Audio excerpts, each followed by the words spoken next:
Student, आज हम ई पाठशाला के अंतर्गत कक्षा 12 के हिंदी की पाठ्य पुस्तक का प्रथम खंड गद्य खंड के प्रथम पाठ को लेकर आपके समक्ष प्रस्तुत हुए हैं। इस वीडियो के माध्यम से हम प्रथम पाठ के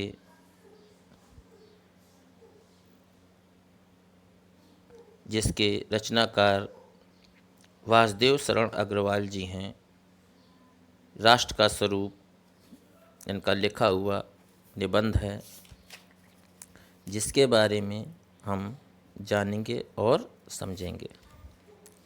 वासुदेव शरण अग्रवाल जी का जन्म 1904 ईस्वी में लखनऊ के एक प्रतिष्ठित वैश्य परिवार में हुआ था।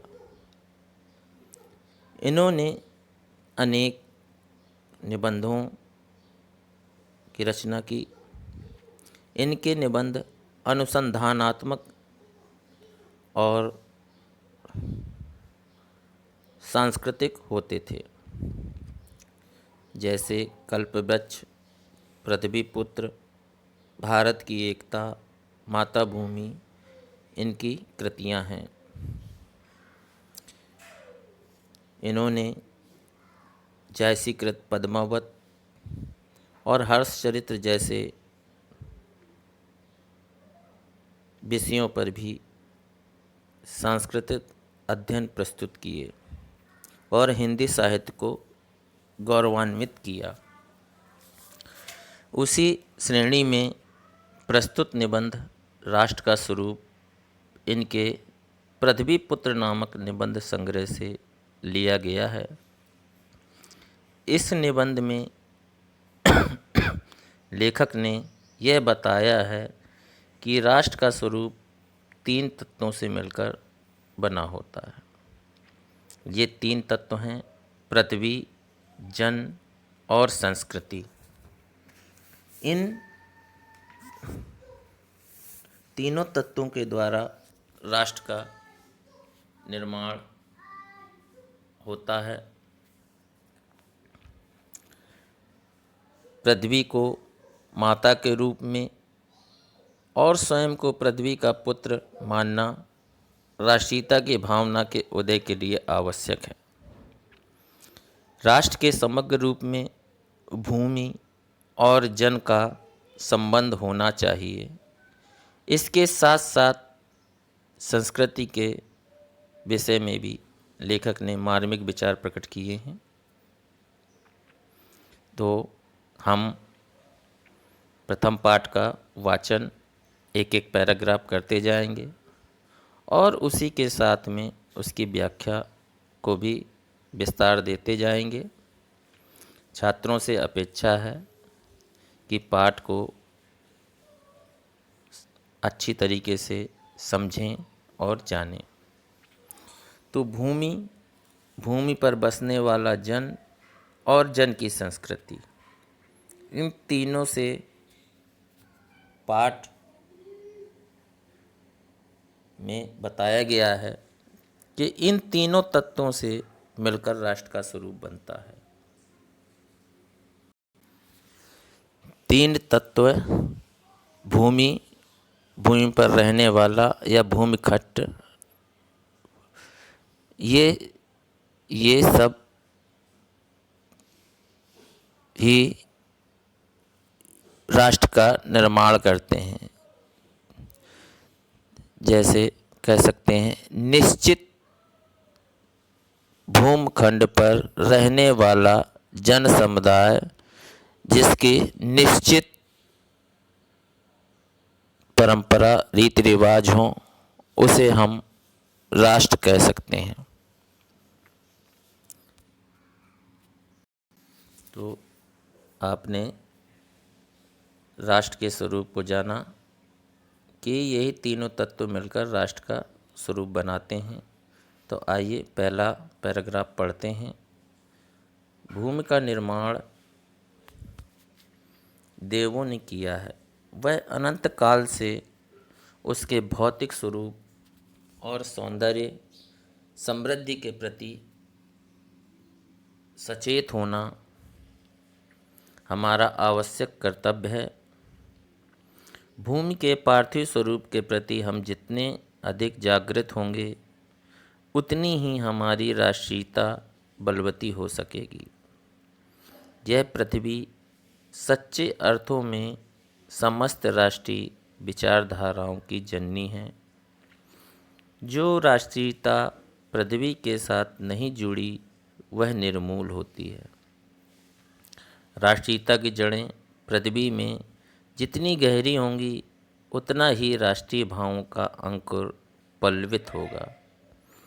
इसलिए पृथ्वी के भौतिक स्वरूप की आद्योपांत जानकारी प्राप्त करना, उसकी सुंदरता, उपयोगिता और महिमा को पहचानना आवश्यक धर्म है।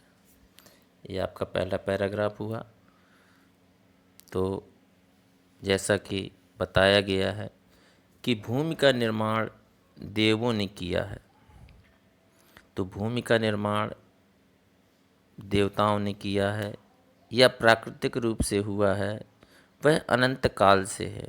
अनंत काल का अर्थ है प्राचीन काल से, जब से इस पृथ्वी का निर्माण हुआ है तब से भूमि का निर्माण माना जाता है।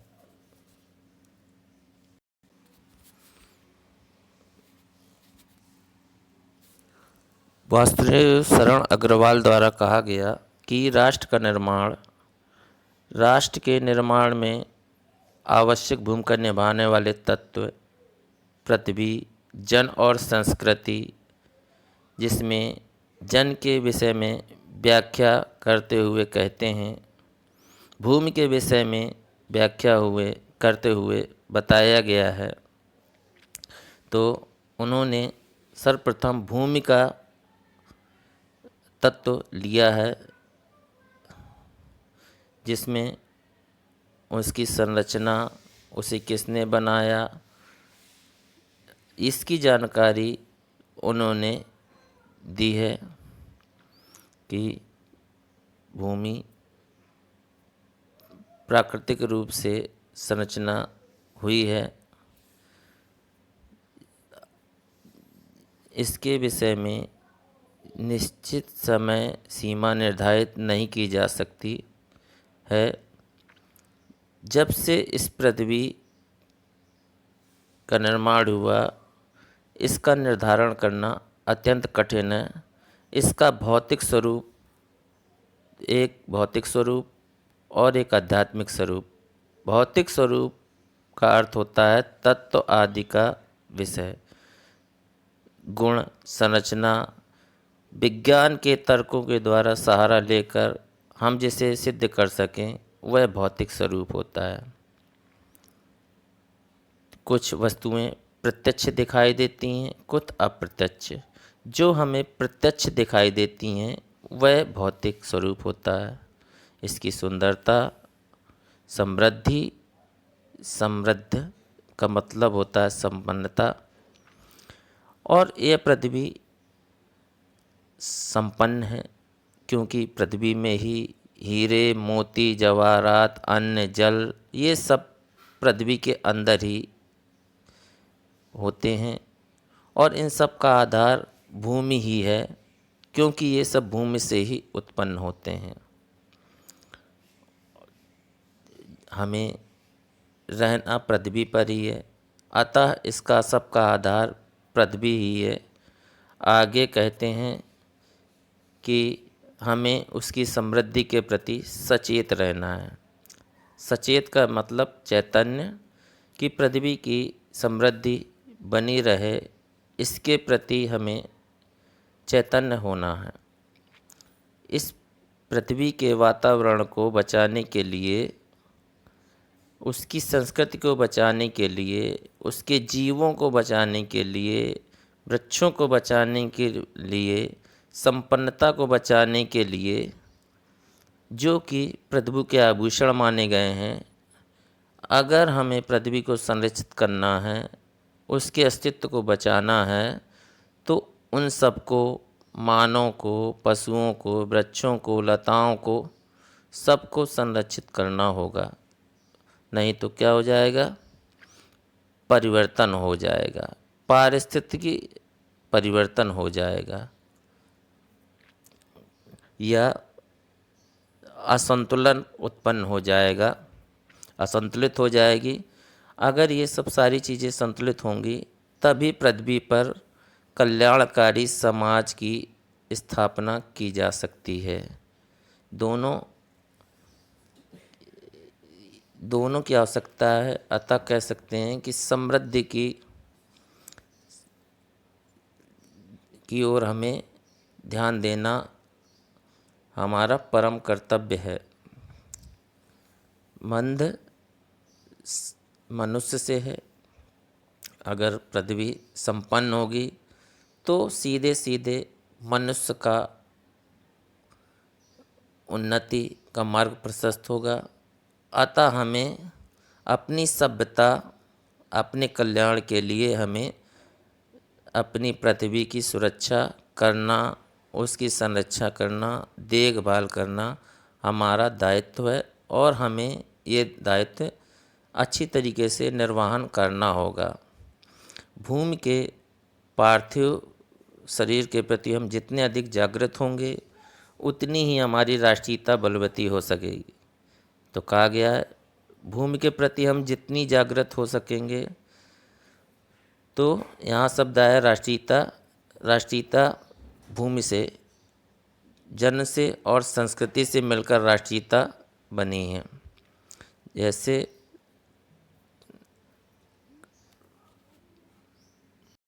राष्ट्रीयता की भावना यदि अपनी भूमि से नहीं जुड़ी है तो वह राष्ट्रीयता की भावना निराधार है, निर्मूल है। किसी भी राष्ट्र की राष्ट्रीयता की जड़ें जितनी अधिक पृथ्वी से जुड़ी होंगी, उस राष्ट्र की राष्ट्रीयता की भावना का अंकुर का मतलब बीज, उतना ही अधिक फलता है, फूलता है। कहने का मतलब है, यदि हमें अपनी जन्मभूमि से लगाव नहीं है, उसके प्रति प्रेम नहीं है, तो हमारे अंदर राष्ट्रीयता की भावना कभी भी सुदृढ़ नहीं हो सकती। अतः हमें देश की धरती से प्रेम रखना चाहिए। कहा भी गया है, जननी जन्मभूमिश्च स्वर्गादपि करीसी, अर्थात जन्म देने वाली माँ और जन्मभूमि ये स्वर्ग से भी बढ़कर होती हैं। अतः यदि हमारे अंदर अपने राष्ट्र के प्रति लगाव है तो हम अनिवार्य रूप से अपनी जन्मभूमि के प्रति भी लगाव उत्पन्न होगा, अन्यथा राष्ट्रीयता की यह भावना खोखली होगी। लेखक का मानना है कि पृथ्वी अर्थात जन्मभूमि के आरंभ से अंत तक जानकारी प्राप्त करना, इसकी सुंदरता, उपयोगिता एवं महिमा को पहचानना आदि हमारे लिए न केवल आवश्यक है बल्कि अपरिहार्य है। अपरिहार्य का मतलब अनिवार्य, निश्चित रूप से जानना, क्योंकि यह हमारा धर्म है, कर्तव्य है और इसी कर्तव्य की पूर्ति के लिए हमारे अंदर राष्ट्रीयता होना अत्यंत आवश्यक है। इसलिए लेखक ने आगे पंक्ति में कहा है कि पृथ्वी का सांगोपांग अध्ययन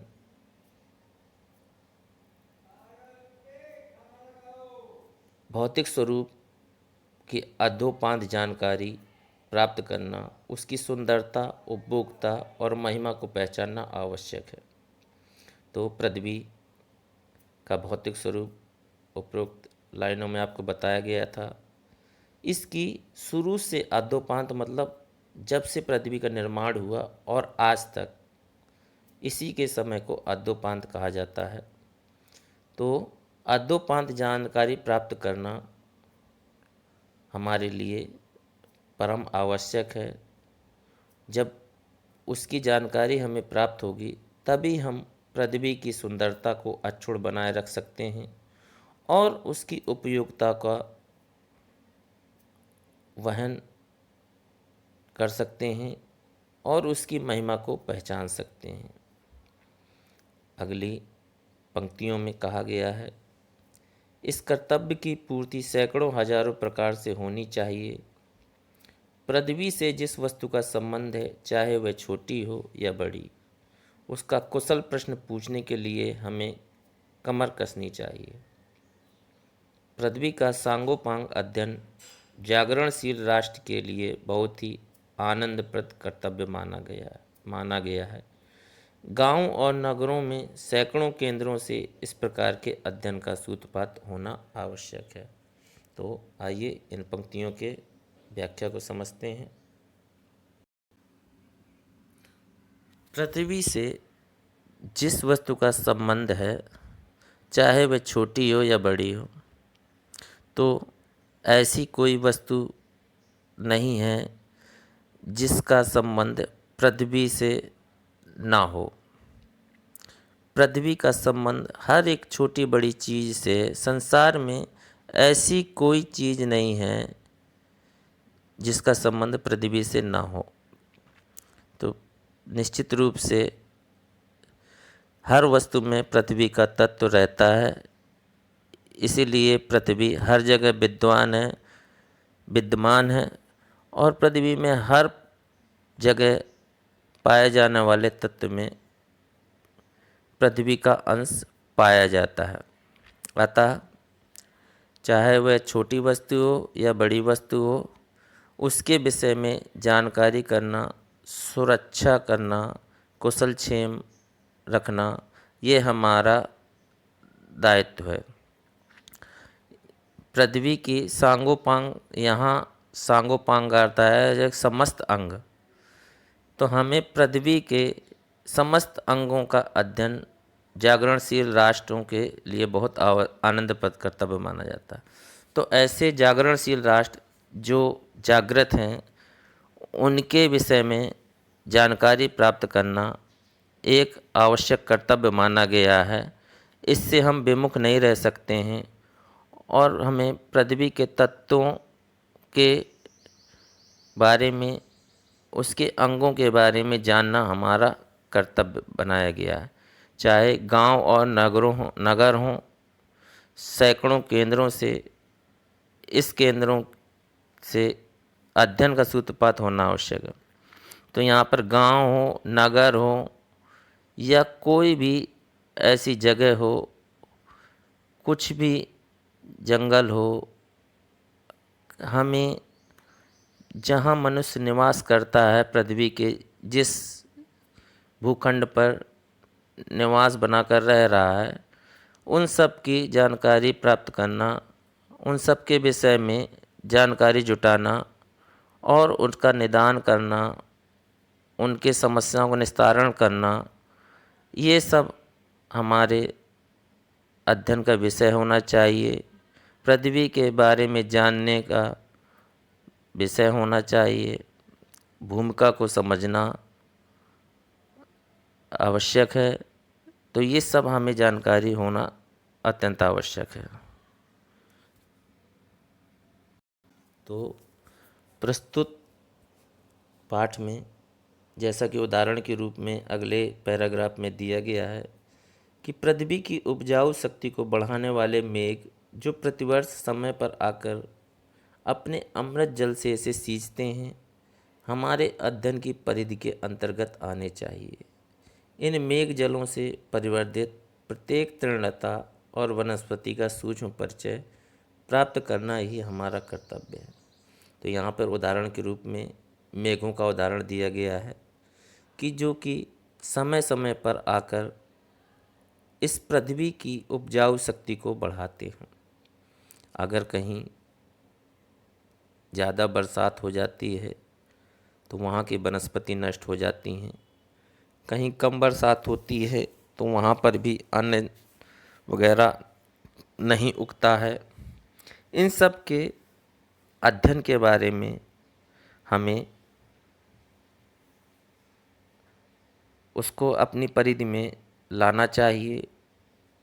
इन विषयों को हमें भली भांति परिचित होना चाहिए।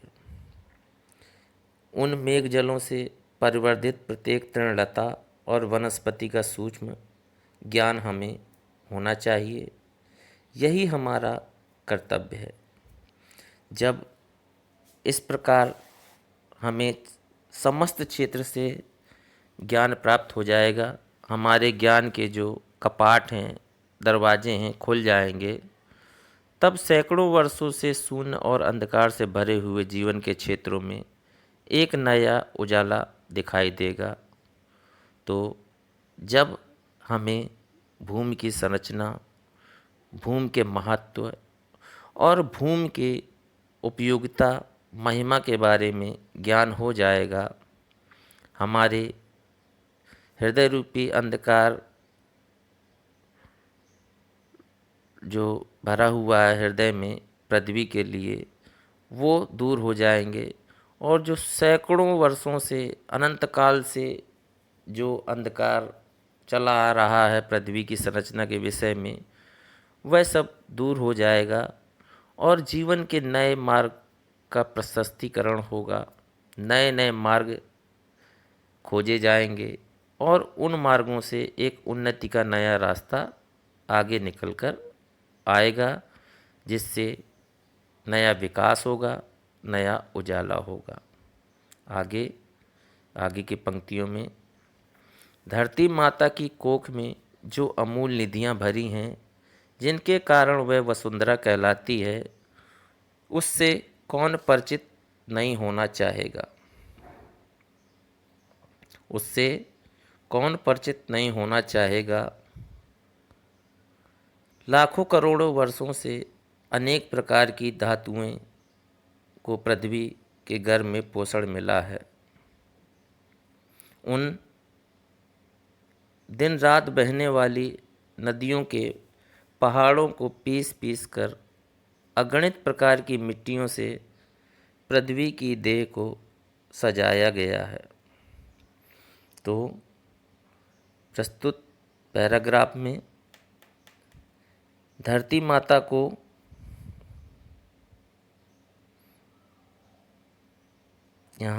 धरती माता को गर्भ में असीम मात्रा में मूल्यवान वस्तुओं का खजाना भरा हुआ बताया गया है। यह पृथ्वी मूल्यवान वस्तुओं का विशाल कोष है। अनेक प्रकार की मूल्यवान रत्नों को अपने में धारण करने के कारण इस धरती को वसुंधरा कहा जाता है। इस तथ्य से हम सभी को परिचित होना चाहिए, क्योंकि यही तत्व हमें राष्ट्रीय भावना से जोड़ता है और आर्थिक रूप से संपन्न भी बनाता है। हजारों लाखों वर्षों से जब इस धरती का निर्माण हुआ, इसके गर्भ में विभिन्न प्रकार की धातुएं पोषित होती रहीं। हमारे पृथ्वी में ही कोहिनूर जैसा बहुमूल्य हीरा भी प्राप्त हुआ। तो कह सकते हैं कि सैकड़ों वर्षों से हमारी पृथ्वी, जब से इसका निर्माण हुआ तब से आज तक, इस पृथ्वी में ही सारे बहुमूल्य पदार्थ, जैसे आधुनिक युग के बहुमूल्य पदार्थ तेल, कोयला, ये सब भी पृथ्वी की ही देन है और पृथ्वी के ही गर्भ में पाए जाते हैं। तो इन सब का हमें परिचय, ज्ञान होना चाहिए, जिससे हम आर्थिक रूप से भी अपने राष्ट्र की संपन्नता में योगदान दे सकें। आगे की पंक्तियों में, दिन रात बहने वाली नदियों ने पहाड़ों को पीस पीस कर अगणित प्रकार की मिट्टियों से पृथ्वी के देह को सजाया है। तो पहाड़ों से नदियाँ निकलती हैं और वह अपने साथ में पहाड़ों के छोटे छोटे कण अपने साथ बहाकर लाती हैं, जिससे मिट्टियों का निर्माण होता है और पृथ्वी की, जिसे हम देह कह सकते हैं, का निर्माण करती हैं। हमारे भावी आर्थिक अभ्युदय के लिए इन सब की जांच पड़ताल अत्यंत आवश्यक है और इस मिट्टी को हमारे जो आर्थिक समृद्धि के साधन हैं, इनके बारे में जानकारी होना अत्यंत आवश्यक है कि आखिर कौन सी मिट्टी में कौन सी फसल अच्छी होती है, कौन सी मिट्टी हमारे लिए अत्यधिक उपजाऊ है। इन सब का ज्ञान हमारे लिए अत्यंत आवश्यक है। अगर इनका ज्ञान नहीं होगा तो हमें आर्थिक नुकसान उठाना पड़ेगा और आर्थिक फ़ायदे के लिए हमें इनकी जानकारी होना अत्यंत आवश्यक है। पृथ्वी की गोद में जन्म लेने वाले जड़ पत्थर कुशल शिल्पियों से संवारे जाने पर अत्यंत सौंदर्य के प्रतीक बन जाते हैं। और जैसा कि पंक्ति में लिखा है, पृथ्वी की गोद में जन्म लेने वाले ये पत्थर जो नदियों के साथ पहाड़ों के टूटकर मिट्टी और पत्थर जो लाए जाते हैं, जो पृथ्वी के भीतर विभिन्न प्रकार के पत्थर उत्पन्न होते हैं, उन चेतनाहीन पत्थरों को पृथ्वी के गर्भ से निकालकर कुशल मूर्तिकार और दूसरे मूर्तिकार उनसे अनेक प्रकार की मूर्तियाँ और अन्य वस्तु बनाकर उनमें प्राण फूंक देते हैं। इस प्रकार शिल्पकार के हाथों का स्पर्श पाकर ये पत्थर सौंदर्य के प्रतीक बन जाते हैं। विंध्य पर्वत से निकलने वाली नदियों की धारा में अनगिनत अनगढ़ अर्थात ऐसे जो किसी मनुष्य द्वारा पत्थर बनाए नहीं गए हैं, प्राकृतिक रूप से गढ़े गए हैं, उन्हें अनगढ़ कहते हैं। तो ऐसे अनगढ़ चिकने पत्थर सूर्य की धूप में अपनी चमक बिखेरते रहते हैं, किंतु जब इन पत्थरों को कुशल कारीगर काट कर उनमें से विभिन्न प्रकार के उपहार देकर किसी कृति की रचना करते हैं, तो उसका प्रत्येक कटाव नए सौंदर्य की परिभाषा गढ़ता है या व्यक्त करता है। इस सौंदर्य के कारण वह अनगढ़ सा पत्थर बहुमूल्य बन जाता है, जिसकी कोई तुलना नहीं की जा सकती, कोई मूल्य नहीं चुकता किया जा सकता। ऐसा अमूल्य पत्थर बन जाता है। नदियों की धारा में बिखरे ये पत्थर हमारे देशवासियों के गहनों का हिस्सा बनकर उनके सौंदर्य को निखारते हैं और तरह तरह के प्रसाधनों में उनका उपयोग किया जाता है। तो यही पत्थरों की जो देश के नर नारियों के रूप मंडन और सौंदर्य प्रसाधन में इन छोटे पत्थरों को का भी सदा से कितना भाग रहा है। तो कभी लेखक उन पत्थरों के महिमा मंडन कर रहे हैं कि वही सौंदर्य से भूषित मूर्तिकार के द्वारा उकेरे गए छोटे पत्थर भी हमारे रंग रूप और सौंदर्य प्रसाधन को बढ़ाते हैं और उनका ज्ञान भी हमारे जीवन में होना आवश्यक है। अतः इस पृथ्वी के प्रत्येक अंश का हमारे जीवन में अत्यंत उपयोग है और उनके उपयोग को हम नकार नहीं सकते हैं। आगे की पंक्तियों में पृथ्वी और आकाश के अंतराल में जो कुछ सामग्री भरी है, पृथ्वी के चारों ओर फैले हुए गंभीर सागर जो कि जलचर रत्नों की राशियां हैं, उन सब के प्रति भी हमें सचेत चेतना और स्वागत के नए भाव राष्ट्र में फैलाने चाहिए। तो पृथ्वी और आकाश के अंतराल में जो कुछ सामग्री है, तो पृथ्वी और आकाश के बीच में सभी कुछ समाया हुआ है। इससे विरत कुछ भी नहीं है।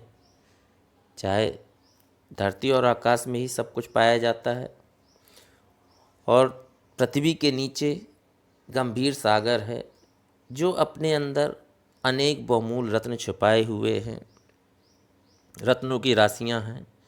इन सब के प्रति भी हमें अपने चैतन्यता बनाए रखनी चाहिए और इनके स्वागत को तैयार रहना चाहिए। ये सब मिलकर ही एक राष्ट्र का निर्माण करते हैं और हम इन सब चीज़ों को जानकर इनकी संस्कृति और संपन्नता समृद्धि को बचाकर रखते हैं, इनकी उपयोगिता को समझते हैं, तभी हम एक कल्याणकारी राष्ट्र की स्थापना कर सकते हैं। अतः नवयुवकों के हृदय में इन सब के प्रति जिज्ञासा की नई किरणें जगानी चाहिए। अगर नवयुवक ही इस प्रकृति को सबसे ज़्यादा नुकसान आधुनिक समय में पहुंचा रहे हैं, उन सबको हमें प्रकृति को नष्ट होने से बचाना चाहिए और आह्वान करना चाहिए नवयुवकों को कि हमें इस पृथ्वी के वनस्पति को, जीवों को हमें अक्षुण्ण रखें, उन्हें बनाकर रखें, नहीं तो आने वाले समय में कई प्रजातियां विलुप्त हो चुकी हैं और आगे अगर हम इनको बनाकर नहीं रखते हैं तो मानव जीवन को कष्ट उठाने पड़ेंगे। और ऐसी सोच जब तक जागृत नहीं होती है नवयुवकों के हृदय में, तब तक हम सोए हुए के समान हैं। अतः हमें इन सब के विषय में समाज को, नवयुवकों को जागृत करना हमारा परम कर्तव्य बताया है लेखक ने। आगे की अंतिम पंक्तियों में विज्ञान और उद्यम दोनों को मिलाकर उन सब के प्रति जिज्ञासा की नई किरण राष्ट्र के भौतिक स्वरूप को एक नया ठाट खड़ा करना है। यह कार्य प्रसन्नता, उत्साह और अथक परिश्रम के द्वारा नित्य आगे बढ़ाना चाहिए। हमारा यह ध्येय हो कि राष्ट्र में जितने हाथ हैं उनमें से कोई कार्य में भाग लिए बिना रीता ना रहेगा। तभी मातृभूमि की पुष्कल समृद्धि और समग्र रूपमंडन प्राप्त किया जा सकता है। तो इन पंक्तियों में लेखक ने बताया है कि किसी राष्ट्र के भौतिक स्वरूप को उन्नत बनाने के लिए यह सबसे ज़रूरी बात है कि विज्ञान और उद्यम दोनों एक साथ मिलकर काम करें। विज्ञान का विकास इस रूप में हो कि वह उद्यम अर्थात श्रमिक कार्य करने वाले लोग के हितों पर प्रहार ना करे, कुठाराघात ना करे, बल्कि उनके कार्य की कुशलता में गुणात्मक वृद्धि करे, उनके कार्य करने की प्रणाली को और सुनियोजित बनाए, प्रगतिशील बनाए, उन्नत बनाए। कार्य किसी के दबाव में न किया जाना चाहिए, बल्कि सबकी सहमति और इच्छा प्रसन्नता से होना चाहिए, तभी कार्य सफल होता है। उत्साह और अथक परिश्रम का भी इसमें समावेश होना चाहिए। अगर कार्य उत्साह से न किया गया है तो कार्य निश्चित रूप से सफल नहीं हो सकता। अतः किसी भी कार्य को करने के लिए लगन, परिश्रम होना नितांत आवश्यक होता है।